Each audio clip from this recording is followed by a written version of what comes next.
Hello, my name is Kat Ralston and I'm a member of the Trainee and Members Committee as well as a Medicine of the Elderly Registrar in Edinburgh. I'm delighted to introduce this new podcast series called Demystifying PACES.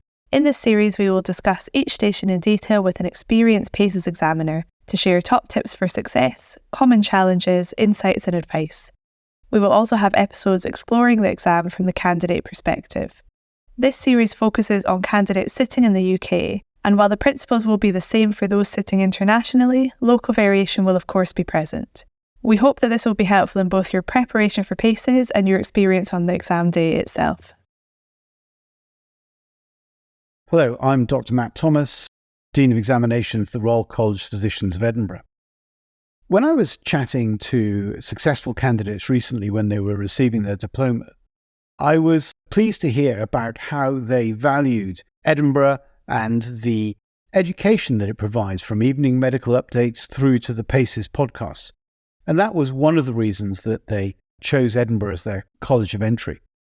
Add to this the expert team in the examinations department who will try and help smooth your way through your PACES application, along with the fact that we provide PACES centres throughout the UK. I would encourage you to think of Edinburgh as your college of entry when doing PACES.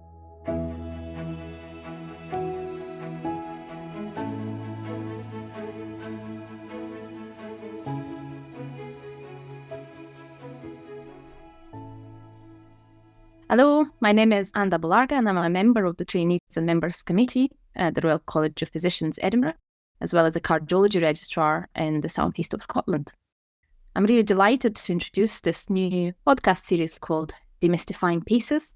In this series, we will discuss each station in detail with an experienced PACES examiner to share top tips for success, common challenges, insights, and also advice for PACES candidates. We will also have episodes exploring the exam format and the exam from a candidate's perspective.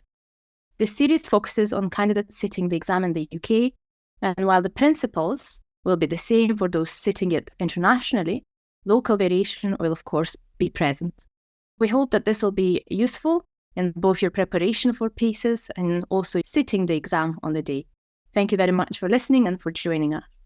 I'm really delighted to introduce our interviewee today, Professor Andrew Elder, Consultant Physician in Medicine of the Elderly, and also the President of the Royal College of Physicians Edinburgh and Honorary Professor at the University of Edinburgh.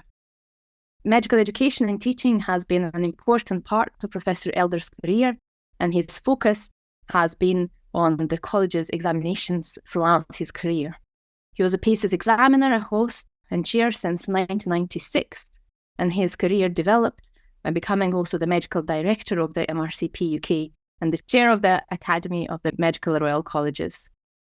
He's got experience of examining both in the UK but also internationally, and since 2013 he has built collaboration with a number of centres in North America, and most notably at Stanford and Johns Hopkins, serving as a visiting scholar and fellow at the former. And he's been supporting the teaching and assessment of core bedside skills and co-founded the Society of Bedside Medicine. Professor Elder, thank you very much for joining us. It's really a pleasure to have you. And I will start today's recording by asking you to tell us a little bit about your experience with PACES, particularly from those early days when you were first examining and hosting. So first and foremost, Anda, thanks very much for giving of your own time to undertake this interview. You and the Trainee and Members Committee do a lot of work in support of not just candidates for our exams, but in lots of other ways. So I thank you for that. Thanks for the invitation to do this, and thanks for the generous introduction. Going back to my early experience of examining, PACES, when I started as an examiner, was very different from what it is now. And in fact, my early experiences of seeing it as an examiner made me want to get involved in changing it. And that was because at that time, when I started as an examiner, and I had sat this form of the exam too, the exam was not in the cycle OSCE style that PACES now is. It was divided into a long case. You went away on your own for an hour, unobserved by the examiner, which could be about almost anything. You had what was called a viva, when you sat in front of two examiners without a patient present, and you could again be asked about almost anything. In fact, that part of the exam was notorious for some of the kind of obscure things that you could be asked about. And then the final part, that's probably closest to what PACES is now, was called short PACES, when you were taken in a very unstructured way around a series of patients, and you might be asked just to look at their hands or to listen to their heart. It was a physical exam, but in a much, much less structured way than PACES now is. So I remember being struck that it was all very inconsistent for trainees, for candidates going through the exam, that the examiners had too much license to ask almost whatever they wanted, that wasn't standardized either. And if you took a step back from the exam, it wasn't actually clear what it was trying to assess. And anybody who's read a little bit about exams and assessment will know that the first question you always ask when you're putting together an exam is, what is the purpose of the assessment? So, as I say, my early experience of the exam was that it made me really, really think about whether it was doing what we wanted to do, whether it was fair, and I subsequently got involved in a lot of the changes that came. Thank you. Indeed, many changes over the last decades. The last change, as you know, was done quite recently, so we now have a different PACES format. And whilst the aim of today's episode is not to go through the details of that, and you can find some more information in our other episodes, we will touch on some of the changes. So today, in this episode of the Demystifying PACES podcast, we're going to discuss about one of the examination stations, and I would like us to concentrate on the cardiovascular examination station. We're going to do a little introduction, overview of the station, approach to examination, tips, pitfalls, and some system-specific questions as well. So tell us a bit about the cardiovascular examination station. Any changes with the new exam format? What skills are assessed? And how do you expect the candidates to achieve these during the station? Yeah, thanks, Anda. I think the first thing to say relates to the recent changes in PACES. I commissioned the group when I was Medical Director of MRCP to undertake the review of PACES, and the particular prompts to that were the feeling that the old form of Station 5, and I know we don't want to talk about the old exam in any detail, but the old form of Station 5 was felt to be quite hectic, both for candidates and for examiners. As you know, that's now being changed from that old format. And another big question, though, the one you've made me think about, was, is it still relevant and valid to ask candidates to both demonstrate their physical exam technique and to discuss and describe their findings?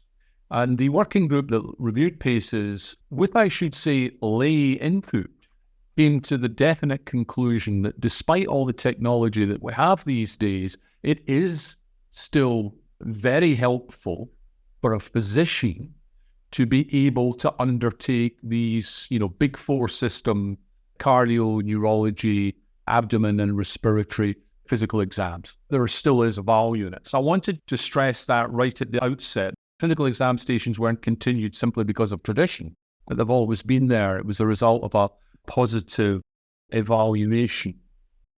What skills do we assess in the examination stations, particularly when we think about cardiovascular system? Cardiovascular has 5 skills within it. Okay, one is skill A, physical exam, and that's your method.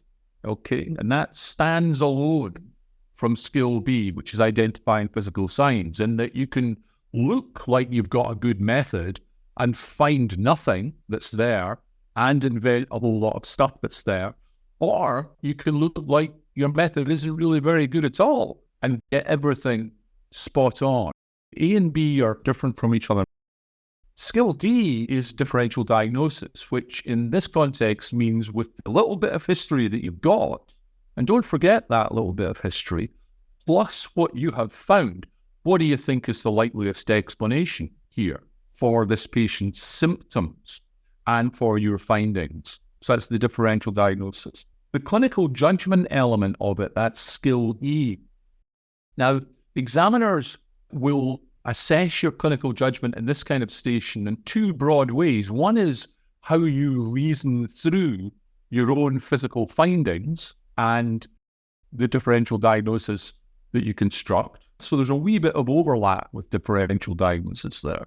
But also they'll ask some very broad and usually actually pretty straightforward questions about what you would do if you'd seen this patient, for example, in a clinic. So I might say, this 50-year-old man that you've just seen, that says here that they're breathless, you've described clinically they're in atrial fibrillation and they've got an ejection systolic murmur. What would you do now? That's their judgment. You know, I might ask them, what questions would they ask? What investigations would they do? If your investigations show, let's say, aortic stenosis, what would be the possible next steps in management? Maybe we'll come back to more detail about that discussion in a while. The final skill, and this is the one that's present through all the stations, is skill G, maintaining patient welfare.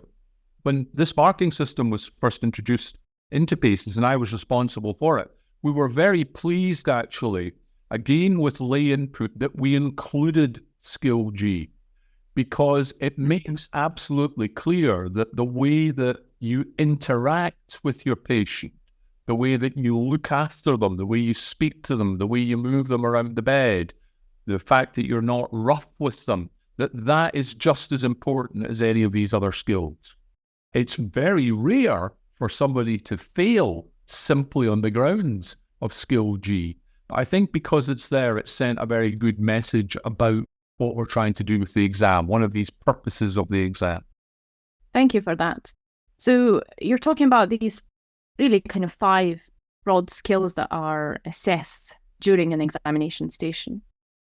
As a candidate, there is always a concern that, say, you started the station, you're a little bit more anxious, nervous, perhaps, the first part of the exam, something doesn't go right, or you've not paid attention to the script, you're struggling with either the method or the ability to detect signs. And I think there is always a concern that is, the red flag, and you fail that station, that's going to have an impact.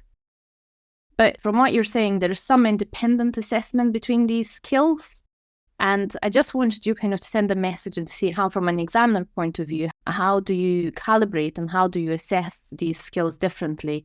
And can a candidate still do well if they don't, for example, have a good method or on the day don't examine in a comprehensive way?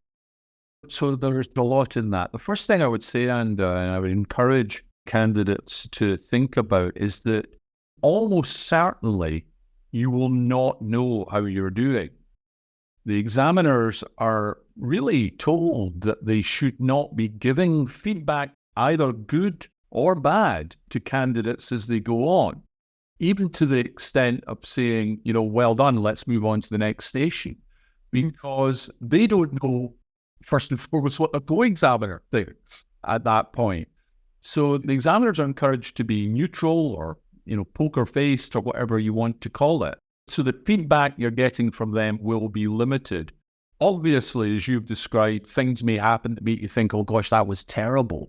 But what I would strongly encourage everybody to do is to regard every single encounter in PACES as a separate exam, because they are all independent of each other. As soon as you finish one, I know it's difficult, just put that in the back of your mind and get on with the next one. The way the marking works, it's done on the basis of skills, not stations. The whole notion of failing a station or failing an encounter is actually meaningless. You can't fail the whole exam on the basis of one encounter unless it's on that skill G business. Yeah? When 2 examiners, you've been rough with the patient. All other marks that you get in any given encounter, they are factored into your whole performance. So try and, as I say, regard each encounter absolutely independently, particularly as you won't know how well you're doing. You asked about red flags. Well, remember again, that apart from skill G, there is nothing that can happen in a given encounter, cardiovascular we're talking about, that fails you outright for that whole encounter. Yeah. If you examine well, but miss the physical signs, you'll get top marks for skill A, you'll get less than top marks, you get borderline or unsatisfactory for skill B. If you get borderline or unsatisfactory for signs, you can't get full marks for differential diagnosis. That's one of the rules of the marking system. But you can still pick up maximum marks for maintaining patient welfare. So try and factor that in. There's nothing other than patient welfare that could fail you absolutely outright in any encounter.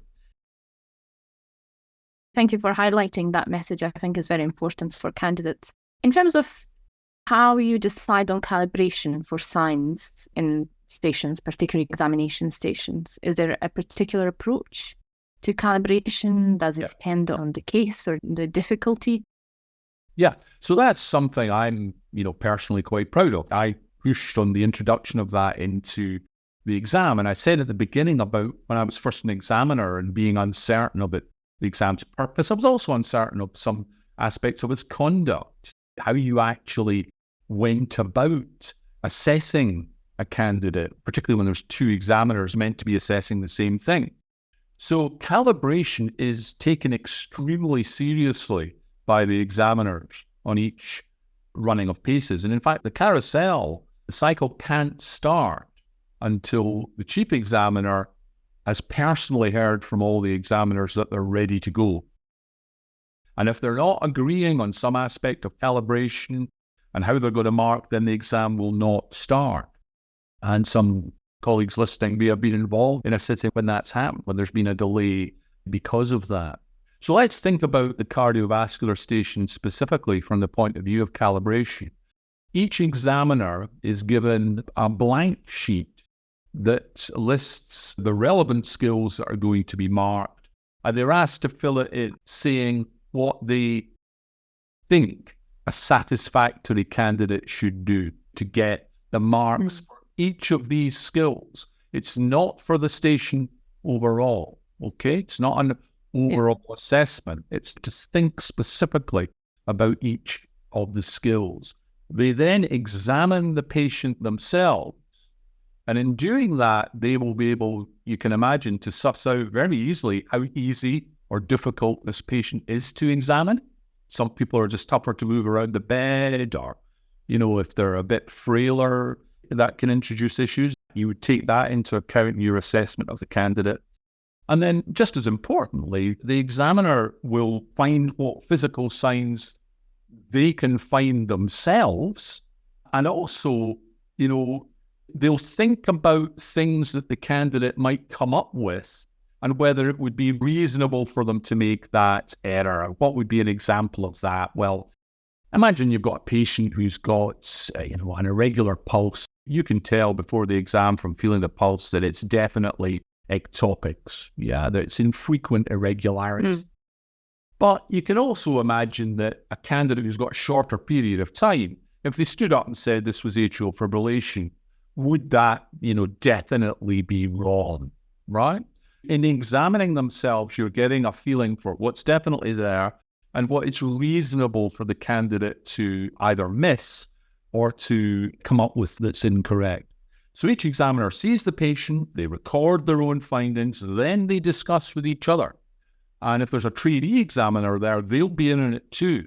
And I think the main message for candidates listening is that if two examiners can't, let's give a common example, if they can't hear an aortic diastolic murmur, you will not be failed for not hearing it. You can't be. That's reasonable. It's a general medical exam. The examiners are pitching their assessment at general medical level. So they won't fail you on skill B, identify physical signs. If you don't hear a murmur, they weren't able to hear. And that's one of the main requirements of the calibration process. But as I've said, it doesn't just apply to the signs. They'll discuss at the beginning. They'll say, well, look, what would we do if somebody didn't look at the JBP at all? Yeah. can they get a satisfactory mark for skill A?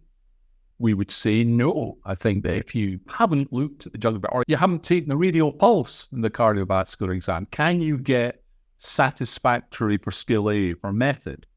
They'll also discuss what would be a reasonable differential diagnosis for the candidate to come out with based on the very short history and the physical findings that they get. And they'll also discuss what would be the basic questions that they're going to ask. As I said earlier, typically what investigations would you like to do? What would be the key parts of management for this patient? So there's calibration across all these different domains. So are there really kind of pass-fail signs candidate must detect from your examples? For example, if somebody's felt the pulse and they have not appreciated that the patient is in atrial fibrillation and has an irregular pulse, is that a fail? Or they couldn't hear the loud ejection systolic murmur? Again, and I would stress that in terms of kind of red flag or, must fail criteria, that can only apply to the given skill, right? It can't apply to the whole encounter, the whole station, apart from patient welfare, which can obviate everything else that you've done. But to answer your question directly, yes, there could be a situation, there's commonly a situation, let's say two examiners agree that there's a easy to hear ejection systolic murmur, or in fact, a better example would be somebody with a sternotomy scar and loud metallic clicks. Yeah. We would not uncommonly say that if a candidate stands up and says there are normal heart sounds here and doesn't allude to the fact that there's metallic clicks present, that they cannot get a satisfactory. Yeah. And we may say they would have to be unsatisfactory for that particular domain of identifying physical signs. But there's rarely just one sign that the examiners will base the marking for identifying physical signs on. It will be, a combination that they picked up the atrial fibrillation, that they didn't say the JVP was elevated, that they picked up the scar, that they picked up the clicks. And they'll base their judgment, and there is judgment in this for the examiners as well. They'll base their judgment across, 2, 3, or 4 signs, rather than there just being one absolutely central critical one. Thank you very much for that. The structure and the timing of the exam. So as we said before, there's not been changes to this. So there is a maximum of 6 minutes for performing the examination. And then you've got about 4 minutes for questions discussing the differentials and management plan. The approach to timing, I think there is another moment kind of anxiety. Feels like, a short period of time to do everything you want to do during the examination station. From your experience, do you find candidates struggle with the timing on the cardiovascular examination station? And where do they spend too long time on? How can we change that? In general, no, candidates don't struggle with cardiovascular. They struggle more with neurology, timing-wise. It depends on exactly what they're asked to do in neurology. They struggle on respiratory. If they, want to, not unreasonably, do the front and the back of the chest completely. But abdomen and cardiovascular are the ones that are most easily time managed, it seems to me, for candidates. When people have difficulty with time, it's either, in my opinion, because they are just unpracticed, which is why one of the key elements in PACES preparation is rehearsal, rehearsal, rehearsal. Doesn't need an examiner watching you, have a colleague watch it, and they'll pick up things that you miss or you do in an unusual looking way. So it's either because they're just not prepared, or, and I would ask people to think about this, they spend too long on the peripheries. They take great care looking for clubbing, looking for peripheral cyanosis, looking for central cyanosis, looking at the eyes for pallor, for xanthelasma, etc., etc. By the time that they've kind of introduced themselves, positioned the patient the way they want them, exposed the patient in whatever way is appropriate, and then done the peripheries, they're actually sometimes 3 minutes in.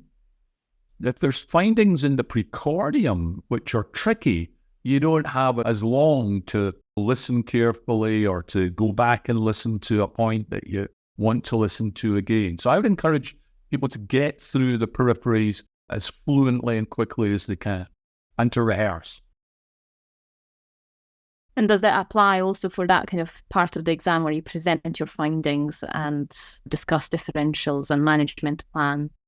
People will find that that flies by, and that also that rehearsing that with a colleague is very, very helpful and important. Just being able to stand up when it's all going round in your head, you're thinking, wait a minute, what did I hear here? So practicing being able to describe what you've found in an ordered way is an important part of it. You're not going to fail if you're completely disordered in your presentation. It will make it harder for the examiners to understand what you've found and what you're thinking. But you're not going to fail because of that. But rehearse that by all means. The other thing I'd say, and about the questioning period, is that if you get onto, the genetics of hokum or drug treatment for cardiac amyloid, then you've passed that part of it. Then the examiners are just looking for things to ask you for, because remember, they've got to have the same standard for every candidate. So they can't take you higher and higher factually because you're doing well and then mark you down when you don't get something that nobody else has been asked.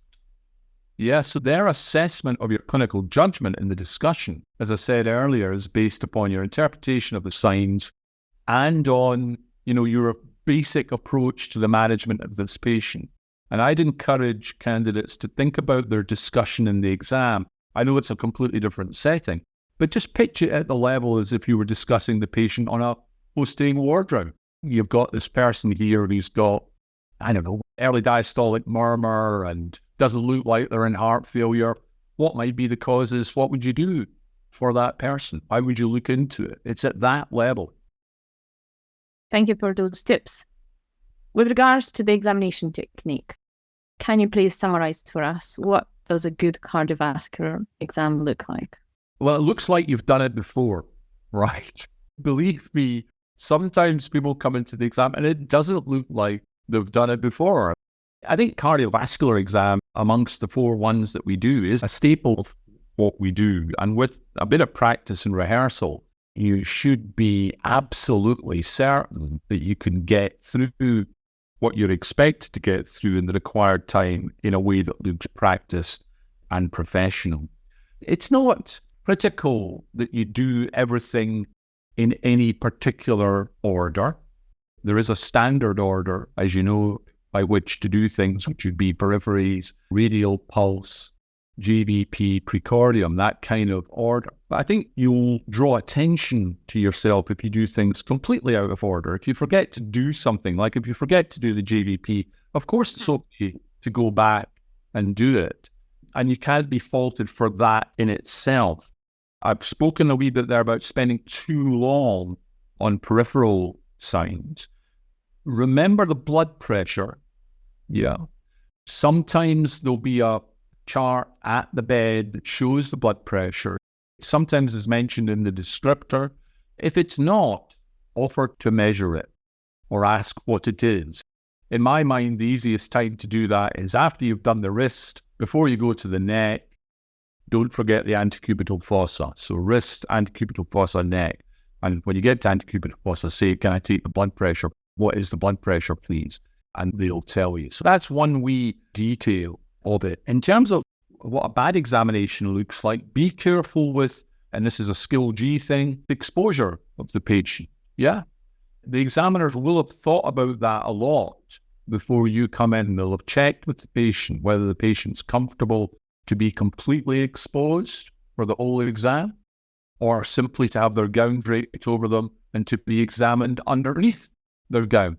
Yeah, you can obviously look to see if there's any scars under the left breast if it's a female, but check with the patient what they are comfortable with and don't assume that they're going to be happy to be fully exposed for the cardiovascular exam. Please check that. In cardiovascular, other than that, there aren't any particular, other than blood pressure, I would say, there aren't any particular bits that are often done poorly. But it is kind of bread and butter physical exam. So, there's an expectation that you'll have a good routine of it. Thinking of a scenario, I wanted to ask, are you expecting candidates to be flexible with their examination? So they cover the main parts, as we discussed, of the cardiovascular exam. And then, say, for example, they heard an early diastolic murmur, they're concerned about aortic regurgitation. Collapsing pulse is one of those signs that we'll discuss a bit later, because it can be challenging. We go for undergraduate, postgraduate training looking for it. But are you expecting everybody to check for collapsing pulse? Or if a candidate suspects that the patient may have aortic regurgitation, going back and checking for those signs gives them extra points or is a positive mark? I think flexibility is fine. If you don't include, checking for a collapsing pulse, elevating the arm and looking for a water hammer pulse, if you don't include that as a matter of routine in your examination routine, that isn't in itself ever going to fail you on skill A. Okay? If you didn't do the arterial pulse at all, as I said earlier, I think at undergraduate level, we would be worried about that. Never mind at postgraduate level, but not checking for a collapsing pulse as a part of your routine, that could not fail you.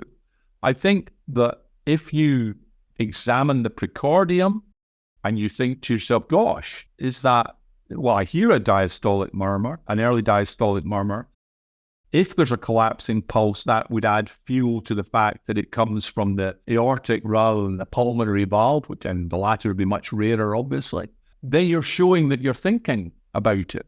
I don't know, and that's probably a level of sophistication within the exam that maybe is more in the worries of candidates than actually happens in real life. People don't fail physical exam cardiovascular system, identifying physical signs, because of these kinds of issues. They fail because on skill A, I'm serious here, in a postgraduate exam, their method just looks like they haven't practiced it at all. And they fail skill B because they miss physical signs, not because they're difficult diastolic murmurs or complex congenital heart disease signs, but because they don't hear pathetic clicks or loud systolic murmurs, or, and we haven't touched on this, they make up stuff that isn't there. And sometimes under pressure, if people haven't found anything, they kind of say, well, okay, I'm going to go for it here. Not only do they say there's an ejection systolic murmur here, but they say there's a slow rising, low volume pulse. And, they make things fit to come up with a diagnosis. And that is always going to cause you difficulty if you're wrong. Very important point, I think. In terms of, that patient welfare and maintaining that during the examination stations, throughout the exam, it's something that's expected to come naturally, but you have told us how important that is and how that is marked rigorously. Have you ever came across situations where this has been done poorly? And what examples do you have of that, or what things to avoid completely? So you talked to us about patient exposure during examination stations. Anything else?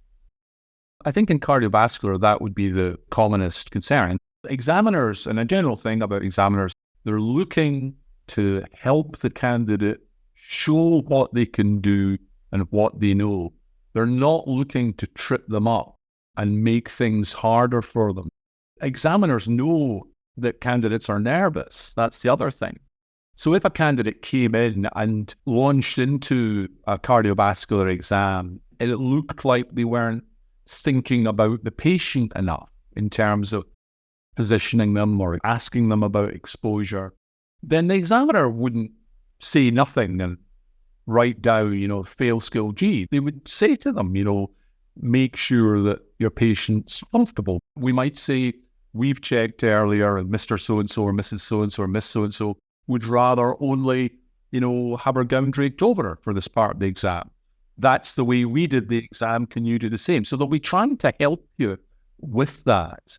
If you persist then, imagine that conversation happened and you took the gown off the person again, then clearly that would be a worry beyond, unlikely to be explained just by the nerves of being in the exam.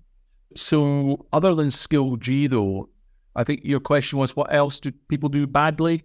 very occasionally, just being a bit brusque or rough with the way you move people, or, command them to sit forward quickly, particularly if they're frailer. These would be the main things. But the commonest by far, I would say, for skill G is exposure in cardiovascular. So we covered a little bit about the exam technique, tips on things to do, things to avoid perhaps doing. I'd like to concentrate a little bit about system-specific questions, and whilst we said today we're not going to cover in detail clinical scenarios or, discuss underlying physiology of these conditions, I would like, if possible, for you to give us some examples of common conditions that appear in a cardiovascular examination station, and perhaps those that are more challenging for candidates, and how can they prepare for that? It's something that still sometimes gives me, anxiety is thinking about patients with complex congenital heart disease and identifying signs in those patients and how they approach that. What are the common ones and what are the ones that candidates should be prepared for?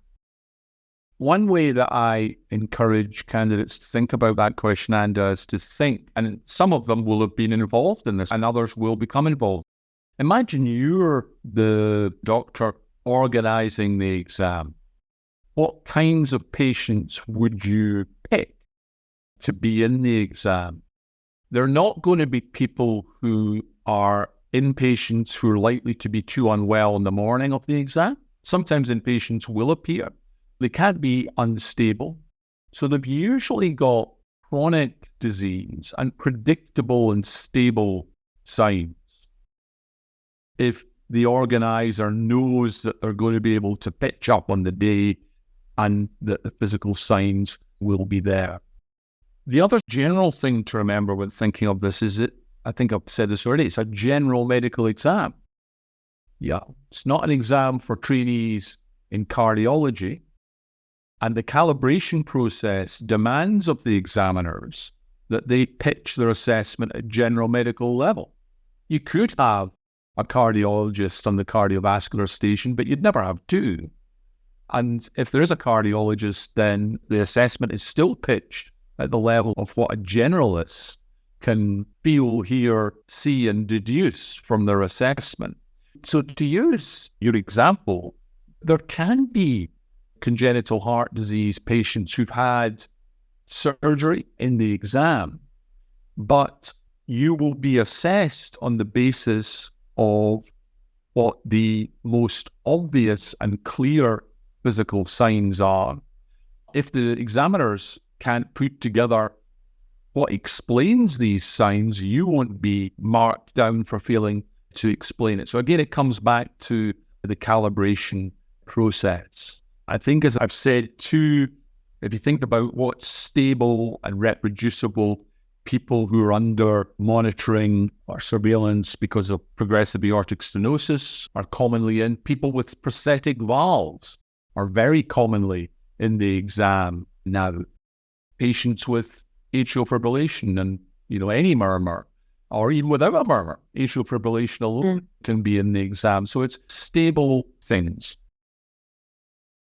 What about having somebody who doesn't have any significant signs? So I'm thinking, for example, someone with chest pain and underlying coronary disease, maybe a scar for previous bypass surgery, but no identifiable murmurs or signs of heart failure. Is that also a possibility? It's possible, but it's rare. Typically, a centre or organiser would not choose to put a normal in. Occasionally, on the morning or afternoon of an exam, if there's a withdrawal of a patient, then a normal can be put into any system. My experience of that is that it is very difficult for candidates because their expectation is that there will be abnormality, and the examiners take that into account. But the golden rule in all your exam stations, and indeed all parts of the exam, is don't make things up. If you don't find anything, then say that. That is the way to manage that, because that's what you should do in real clinical practice. You'd be honest. You wouldn't invent a whole lot of signs with a patient who came to the clinic. Even if you were told that they had aortic stenosis, you would say, well, gosh, I can't hear that murmur. And, doubting other people's diagnoses and being curious about things is fundamental to your clinical practice. If you don't find anything, then say that. But to answer your question directly, it's extremely unlikely, but not impossible, that there'll be somebody with absolutely no physical signs in the cardiovascular station. It was more commonly the case in the prior version of Station 5, and it may be that there'll be patients with no physical signs in the new integrated communication exam stations, but in the big bang, 4 physical exam stations, it's unusual for there to be somebody who is entirely normal. And what is the best way to approach a station where the candidate is unsure of the diagnosis, doesn't pick up on the signs, runs out of time? I appreciate you're talking a bit about kind of the challenges and pitfalls, but really this is just to give top tips to candidates. You may stand up and say, I believe this patient is in atrial fibrillation with a systolic murmur at the apex characteristic of mitral regurgitation. You could be completely wrong. The examiners won't necessarily. They might, lead you to the correct diagnosis. They're instructed that they are permitted to do that, or they may question you on the basis of what you've found. So they would then say, well, how would you investigate this patient? You'll get some credit then for saying, well, I'd do an echo or an ECG to confirm if they're atrial fibrillation. What would be the key parts of their management? Well, to quantify the severity of the leak and to think about prevention of thromboembolism from their EF point of view. You can get marks for that, but you can't be satisfactory in clinical judgment if you're discussing the wrong diagnosis, okay? I'm saying all that because the candidate may not know that they're wrong or right. If you haven't found anything at all, you're almost certainly incorrect in some way, but the examiner will still manage the situation and will still be trying to look for ways to give you credit in the differential diagnosis and clinical judgment domains, even if you've found nothing. That is not impossible for them to do that. So if that's the case, your advice would be to just approach kind of differential for, the presentation that you've had and discuss what you'd do next, as you do, as you said, in clinical practice, perhaps in that post-take ward round. So this kind of gives us a good opportunity now to really discuss the lateral part of the examination station, which is those 4 minutes that you have to present the case, the findings, and discuss management options and differential diagnosis. How do the best candidates present the case from your experience? I think there is always, again, thinking about undergraduate examinations, postgraduate examinations, about a list of positive, negative signs that you have to tell the examiner about, or do you expect a different approach to this? Like you say, it's a postgraduate exam. You're a stage beyond undergraduate. So it comes back to rehearsal. You should, when you pitch up for PACES, you should feel confident that you can run through these 4 big system exams within the time that you know is going to be available to you. If you can't do it, it's probably because the patient is difficult to examine in some way. And if that's the case, the examiners will have found things exactly the same as you have and will take that into account.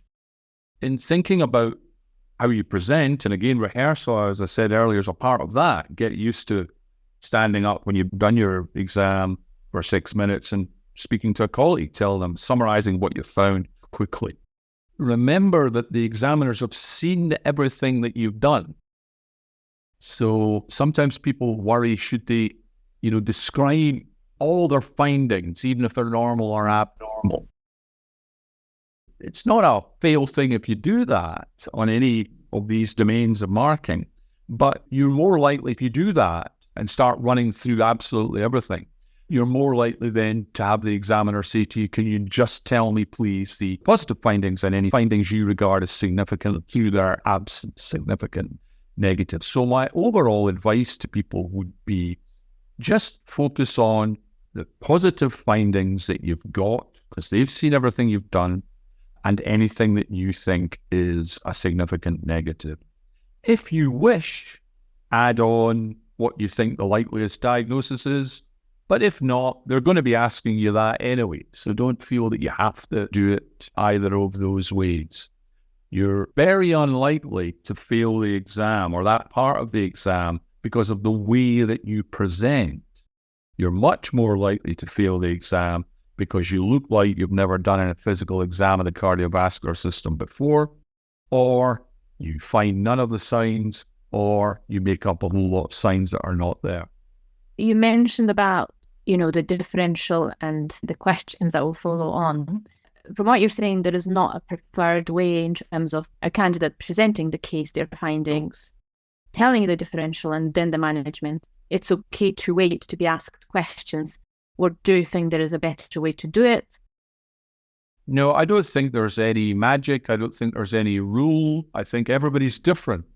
We're different in the way we speak to colleagues in clinical rounds. And part of that's confidence, part of that is experience. But as we're saying, this is a postgraduate exam. The expectation would be the doctor will be able to run through the physical exam in the time available and to stand up and present what they've found in a way that is understandable by a colleague. Just like you're on the phone in the middle of the night, you've got to try and describe what you have found. It's at that kind of level. Can I communicate the information about my own findings to another professional? It's at that level. And not leaving time for the questions, is that a challenge? The examiners, as I said earlier, they're looking to help you through, to demonstrate what you can do, to show what you know. They'll manage the time, and it would be extraordinary for a candidate to keep on speaking and have an examiner who doesn't bring them back to the point or gets them on to the next thing that they feel they need to ask to assess clinical judgment in particular. Occasionally, a candidate will get so bogged down in the description of their signs, it can be difficult for the examiners to understand, or they change their mind, or you end up with very little time to be asked about investigation and management. But, the examiners will in general be ensuring that that doesn't happen. But you might find you get very few questions on investigation and management, and those that you get are very, very straightforward. Thank you. Well, I think we covered quite a bit of information during this episode of our PACES podcast. Before we end, I'd like you to please give us some take-home messages, particularly thinking about the cardiovascular examination station and candidates preparing to sit the exam. Yeah, thanks, Anda. I remember thinking about the exam a lot when I was a candidate too, and I know that it seems different from that side of the fence than it seems from an examiner's point of view. But what I would stress is what I said at the beginning now, for an examination that still uses real patients, and that's very important, we think. This exam is about as standardized as we can make it. The examiners take great care to assess candidates at a fair and reasonable general medical level. Remember, the examiners are being marked too. At the end of every cycle, their agreement, their concordance with each other at that station is seen by all the other examiners. And if they're not in agreement, questions are then asked about, well, how did you calibrate? So there's scrutiny of the examiners too, and they're aware of that. So it's very standardized. It still involves examiner judgment, and that's why candidates can see disagreement between two examiners about what they've done. In terms of your preparation, I can't emphasize rehearsal enough. It helps to go around now and then with the PACES examiner, but lots of the time you'll learn lots of stuff about yourself, how you look when you're examining, what you forget to do, what you're like at presenting information. You'll learn just as much by doing it with another colleague, either somebody who's recently sat PACES or somebody who's preparing along with you. Going into the timings and getting through the encounter in the requisite time shouldn't be a problem, ideally, nor should describing what you've found. I guess the final thing is, PACES is not fundamentally a detailed knowledge test. By passing part 1 and part 2 written, you've shown the amount of knowledge you have. So you'll often find the questions that are asked, other than your description of your findings, to be absolutely standard, routine investigation and management. It's not a high-level factual exam in that way. So focus on rehearsal, technique, picking up signs and describing them to other people. Thank you very much, Professor Elder. Pleasure to discuss this with you today, and really thank you for your time and for sharing your experience of the PACES exam with us. For our candidates, we wish you good luck in your preparation for the exam, and we hope that you found these episodes useful, and we hope to hear from you and receive your feedback. All the best, and thank you very much for listening.